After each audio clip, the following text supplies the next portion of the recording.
Hello बच्चों, आप सभी को मेरा नमस्कार। मैं राजीव सैनी ज्ञान गुरु यूट्यूब चैनल से आपका एक बार फिर से हार्दिक अभिनंदन और स्वागत करता हूं। बच्चों, इससे पहले वाली वीडियो में हमने आपको थ्योरी संबंधी बातें बताई, थ्योरी से संबंधित बातें आपकी चल रही हैं और साथ साथ मेरा प्रयास ये है कि थ्योरी के साथ साथ हम आपको प्रैक्टिकल संबंधी जो कक्षा 11 और कक्षा 12 यानी कि 11th और 12th के बच्चों के लिए बहुत कारगर सिद्ध हो सकता है, तो हम उसमें भी आपको लगातार पढ़ाई संबंधी वीडियो, एक्सपेरिमेंट संबंधी वीडियो के माध्यम से आपको हम बता सकें कि किस प्रकार से प्रैक्टिकल्स किए जाते हैं। तो बच्चों, इससे पहले भी हमने एक एसिड रेडिकल्स की पहचान करके बताई थी, जिसमें हमने कार्बोनेट का टेस्ट यहाँ से किया था। आज हम एक बिल्कुल नया परीक्षण करने जा रहे हैं। ये हमारे पास, आपको पता होना चाहिए कि जो एसिड रेडिकल या बेसिक रेडिकल होते हैं उसमें हमें एक मिक्सचर दिया जाता है, एक मिश्रण दिया जाता है और उस मिक्सचर को हमें टेस्ट करके, उसका परीक्षण करके ये पहचानना होता है कि ये मिक्सचर कौन सा मिक्सचर है, इसके अंदर कौन कौन से रेडिकल्स हो सकते हैं। तो सबसे पहले हम जो एसिड रेडिकल्स हैं उनकी पहचान करना अपने एक्सपेरिमेंट के माध्यम से सीख रहे हैं। जैसे मैंने बताया आपको, इससे पहले हमने कार्बोनेट का परीक्षण देखा। आज ये एक नया मिक्सचर हमारे पास है जिसमें हम लोग देखेंगे, ये नया मिक्सचर हमारे पास है जिसमें हम लोग देखेंगे कि इस मिक्सचर के अंदर कौन सा एसिड रेडिकल्स हो सकता है। तो अगर देखें तो इस प्रकार से ये एक ठोस प्रकार का ये पदार्थ हमें दिया गया, जिसको हमने थोड़ा सा तोड़ करके उसको बारीक रूप से पीस लिया है किस्म से। तो सबसे पहले बच्चों हम क्या करते हैं, एक टेस्ट ट्यूब लेते हैं और उस टेस्ट ट्यूब के अंदर इस मिक्सचर को हमें ट्रांसफ़र कर लेना है। ट्रांसफ़र करने के बाद, जैसा कि आपको पता है कि सबसे पहले हमें प्रथम वर्ग के अम्लीय मूलक के लिए परीक्षण करना है। और प्रथम वर्ग का जो अम्लीय मूलक होता है उसका परीक्षण करने के लिए हमें दिए गए मिश्रण में सबसे पहले बच्चों तनु H2SO4 डाल करके उसको टेस्ट करना है, परीक्षण करना है कि इसके अंदर क्या, कौन सी, किस प्रकार की रासायनिक क्रियाएं चलती हैं। जैसे कि कार्बोनेट के परीक्षण में आपको बताया कि जब उसके हमने अंदर तनु H2SO4 डाला तो वहाँ CO2 के बुलबुले आए। तो CO2 के बुलबुले अगर आते हैं तो हमने वहाँ ये संभावना जताई कि वहाँ पर कार्बोनेट हो सकता है। तो इसी प्रकार ये नया मिक्सचर जो हमें दिया गया है, इसमें भी हम देखने का प्रयास करेंगे कि इसके अंदर हमें क्या परिवर्तन नजर आता है।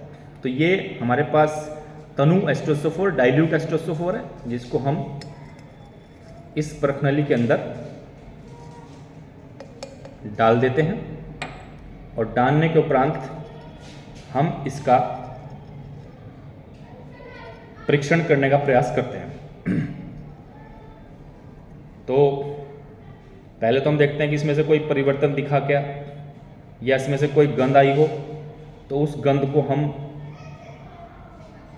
थोड़ा देखने का प्रयास करेंगे कि वो गंध कैसी है। बिल्कुल, इसमें से ये जो मिक्सचर हमने लिया है, जब हमने इसमें तनु H2SO4 डाला तो इसमें से हमें सड़े हुए अंडे के गंध जैसी वाली गैस की एक जो गंध है वो यहाँ पर आ रही है। इस प्रकार से जब हम गंध लेने का प्रयास कर रहे हैं तो सड़े हुए अंडे के जैसी गंध वाली एक गैस यहाँ से मुक्त हो रही है। ये गैस हमारी जो सड़े अंडे जैसी गंध वाली गैस होती है, इस गैस को हम हाइड्रोजन सल्फाइड गैस कहते हैं, यानी कि H2S गैस कहते हैं। अगर ऐसे आपने मिक्सचर के अंदर तनु H2SO4 डाला और उसमें से आपको जो गंध आई वो सड़े हुए अंडे जैसी गंध अगर आती है, तो कहीं ना कहीं इसके अंदर सल्फाइड अम्लीय मूलक की संभावना बनती है। कौन से अम्लीय मूलक की बच्चों? सल्फाइड का अम्लीय मूलक, सल्फाइड अम्लीय मूलक इसके अंदर हो सकता है अगर इसमें से सड़े हुए अंडे के जैसी गंध आती है। अब इसका हमें कन्फर्म टेस्ट करने के लिए क्या करना है बच्चों? कन्फर्मेशन टेस्ट करने के लिए ये हम लेड एसीटेट का एक मिश्रण ले लेते हैं और लेड एसीटेट के इस मिश्रण को हम एक जो हमारा फिल्टर पेपर है, इस फिल्टर पेपर के ऊपर इस लेड एसीटेट के मिश्रण को हम डाल लेते हैं बच्चों। ये लेड एसीटेट का मिश्रण हमने इस फिल्टर पेपर के ऊपर डाल लिया है और इस फिल्टर पेपर को अब हम इस प्रणाली के ऊपर रखेंगे। जिस प्रणाली में हमने ये मिश्रण लिया था इसमें रखेंगे, इस प्रकार से रखेंगे। देखिए किस प्रकार से हम इसको रखने का प्रयास कर रहे हैं।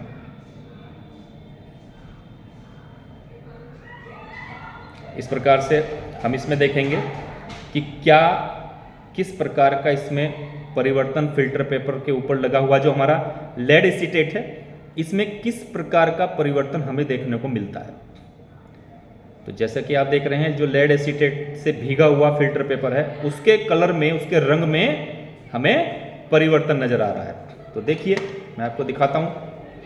ये देखिए, ये किस प्रकार का एक यहाँ पर इस फिल्टर पेपर का जो कलर है वो अलग हो गया है। और ये बीच में देख सकते हैं आप, बीच में ये एक चमकीले टाइप का, ये चमकीला प्रकार का हमारा फिल्टर पेपर जो टेस्ट ट्यूब के ऊपर हम लेके गए थे, वहाँ से वो चमकीले प्रकार का हो जाता है, चमकीला काला हो जाता है। ये देख सकते हैं आप, मैं आपको दिखाने का प्रयास कर रहा हूँ, ये चमकीला काला हो जाता है। तो सबसे पहले हमने क्या करना है, सबसे पहले हमने क्या किया, हमने वो मिश्रण लिया, उस मिश्रण को हमने इस टेस्ट ट्यूब के अंदर डाला और उसके अंदर, चूंकि हमें प्रथम वर्ग के अम्लीय मूलक के लिए सबसे पहले पहचान करनी होती है, तो हम इसमें प्रथम वर्ग के लिए जो एसिड डालते हैं वो डाइल्यूट एस्टोसोफोर डालते हैं बच्चों, तनु एस्टोसोफोर डालते हैं। उसको डालने के उपरांत हम क्रिया का परीक्षण करते हैं कि इस को डालने के बाद इसमें किस प्रकार की क्रिया संभव हो रही है।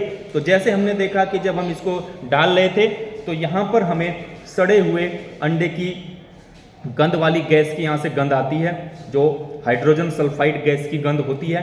अब जब हाइड्रोजन सल्फाइड की गंध आती है तो हम ये संभावना जताते हैं कि यहाँ पर सल्फाइड अम्लीय मूलक हो सकता है। अब इसको कंफर्म करने के लिए मैंने आपको क्या बताया, इसको कंफर्म करने के लिए हम एक फिल्टर पेपर लेंगे और उस फिल्टर पेपर के ऊपर लेड एसीटेट, ये जो मिश्रण है मैंने बना के रखा लेड एसीटेट, ये देख सकते हैं आप, ये लेड एसीटेट हमारे पास है। इस लेड एसीटेट का मिक्सचर हमने ये बनाया और इस फिल्टर पेपर के ऊपर इसको हम इस प्रकार से डालने का प्रयास करते हैं। और फिल्टर पेपर के ऊपर डालने के बाद हम उस टेस्ट ट्यूब के ऊपर इसको लेकर के जाते हैं जिस टेस्ट ट्यूब में हमने ये टेस्ट किया है। अब देख रहे हैं आप, दोबारा से मैं दिखा रहा हूँ कि किस प्रकार से टेस्ट ट्यूब के ऊपर इसको रखते ही ये पूरे का पूरा जो आपका कलर है वो बिल्कुल चेंज कर देता है हमारा फिल्टर पेपर। तो ये बिल्कुल चमकीला काला, चमकीला ब्लैक कलर, चमकता हुआ ब्लैक कलर हमें इसमें दिखाई देता है जहाँ से हम टेस्ट ट्यूब को इसके ऊपर रखते हैं। देख सकते हैं आप, इस प्रकार से चमकता हुआ नजर आया। अगर लेड एसीटेट से भीगा हुआ फिल्टर पेपर इसके ऊपर हम लेकर के जाते हैं और लेड एसीटेट का फिल्टर पेपर वहाँ से कैसा हो जाए, चमकीले काले रंग का हो जाए, चमकता हुआ काला रंग इसमें दिखाई दे, तो फिर ये 100% कन्फर्म हो जाता है कि दिए गया जो मिश्रण है उसके अंदर अम्लीय मूलक सल्फाइड होगा। तो बहुत आसान सा परीक्षण मैंने आपको ये बताया बच्चों, और इस प्रकार के परीक्षण ये आपके यहाँ 11th और 12th में भी आपका जो है एसिड और बेसिक रेडिकल्स, इनकी पहचान करने के लिए आपके बोर्ड एग्जाम में एक प्रैक्टिकल आपको दिया जाता है, तो तब इस प्रकार से आप पहचान सकते हैं। और इसी प्रकार 11th क्लास में भी बेसिक और एसिड और बेसिक रेडिकल को पहचानने के लिए आपको प्रैक्टिकल्स दिए जाते हैं। तो इस प्रकार से आप छोटा सा एक प्रयोग करने के उपरांत आसानी से बता सकते हैं कि ये कौन सा मिश्रण किस प्रकार का मिश्रण हो सकता है। तो दो प्रैक्टिकल आपको मैंने एसिड रेडिकल संबंधी बताए। तो पहला प्रैक्टिकल आपको बताया हमने कार्बोनेट का परीक्षण। कार्बोनेट के परीक्षण की पहचान क्या होती है आप नोट रख सकते हैं करके।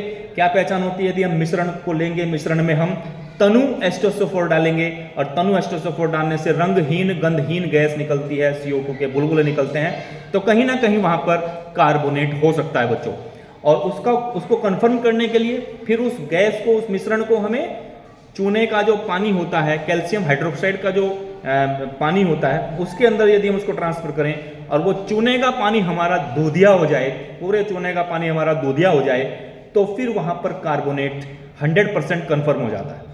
दूसरा परीक्षण मैंने आपको बताया, यदि हम टेस्ट ट्यूब लेते हैं, टेस्ट ट्यूब के अंदर हम मिश्रण डालते हैं और मिश्रण डालने के बाद हम उसके अंदर तनु एस्टोसोफोर ट्रांसफर करते हैं और उसके बाद हमें सड़े हुए अंडे की गंध, अभी तक भी यहाँ पर जहाँ मैं खड़ा हुआ हूँ अभी तक भी वो गंध यहाँ पर फैली हुई है, सड़े हुए अंडे जैसी गंध, अजीब सी गंध होती है, वो यहाँ पर अभी भी फैली हुई है। तो अगर सड़े हुए अंडे जैसी गंध वाली गैस निकलती है, H2S गैस, तो कहीं ना कहीं वहाँ पर सल्फाइड हो सकता है। और उसको कंफर्म करने के लिए मैंने आपको बताया कि हम लेड एसीटेट का जो मिश्रण होता है उससे भीगा हुआ फिल्टर पेपर यदि उस टेस्ट ट्यूब के ऊपर लेके जाएंगे तो उस स्थान से हमारा जो फिल्टर पेपर होता है वो गहरा नीला या गहरा काले रंग का या चमकीला काले रंग का हो जाता है। तो इस प्रकार से यदि आप टेस्ट को बार बार दोहराएंगे, बार बार उसको देखेंगे तो आपको ये टेस्ट करने बिल्कुल आएंगे। और मेरी क्लास आपको ये कैसी लगती है, एक्सपेरिमेंट संबंधी क्लास आपको कैसी लगती है, कमेंट जरूर करके बताया करें बच्चों। और जिस प्रकार से आप इनमें उत्साह दिखा रहे हैं अपने दूसरे दोस्तों को भी बताइए। और सभी से मेरा निवेदन कि ये अगर एक्सपेरिमेंट की क्लास आपको और थ्योरी की क्लासेस हमारी अच्छी लग रही हैं तो इस चैनल को, राजीव सैनी ज्ञान गुरु चैनल को सब्सक्राइब जरूर करें, वीडियो को लाइक करें, शेयर करें और कमेंट्स जरूर किया करें। बहुत बहुत धन्यवाद। मिलते हैं अगले प्रयोग में। सभी को नमस्कार।